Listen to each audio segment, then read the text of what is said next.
समस्त संस्थाओं को अपनी अकर्मण्यता को ढकने के लिए, अपनी राजनैतिक अक्षमता को ढकने के लिए आरोपित करने, लांछित करने के सभी कुप्रयास आज सर्वोच्च न्यायालय के धरातल पर निष्फल और निष्प्रभावी सिद्ध हुए हैं। इसलिए यह कांग्रेस की एक पूर्ण पराजय है, जो नैतिक, राजनैतिक और संवैधानिक तीनों आयामों पर कांग्रेस और विपक्ष ध्वस्त हो गया है। सबसे पहले हम संवैधानिक दृष्टि से कहेंगे तो बहुत स्पष्ट रूप से न्यायालय ने यह कहा है कि SIR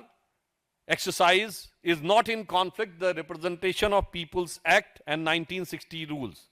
and it doesn't detract from the constitutional imperative of free and fair election. न्यायालय ने और भी आगे स्पष्ट रूप से कहा है कि एसआईआर के माध्यम से जिस उद्देश्य को प्राप्त करने की कोशिश की जा रही थी, उसका स्वतंत्र और निष्पक्ष चुनाव सुनिश्चित करने के संवैधानिक लक्ष्य के साथ सीधा संबंध है। इसका मतलब फ्री एंड फेयर इलेक्शंस को इंश्योर करने के लिए it was very much required. तो जो उनका मूल आधार था वह पूरी तरीके से ध्वस्त हो गया।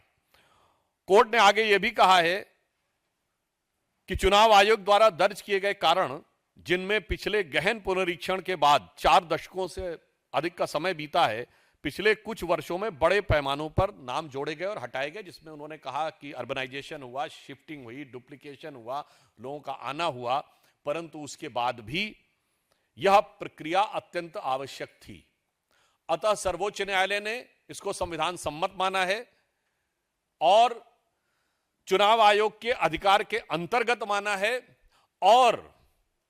निष्पक्ष और पारदर्शी चुनाव की प्रक्रिया के लिए आवश्यक माना है।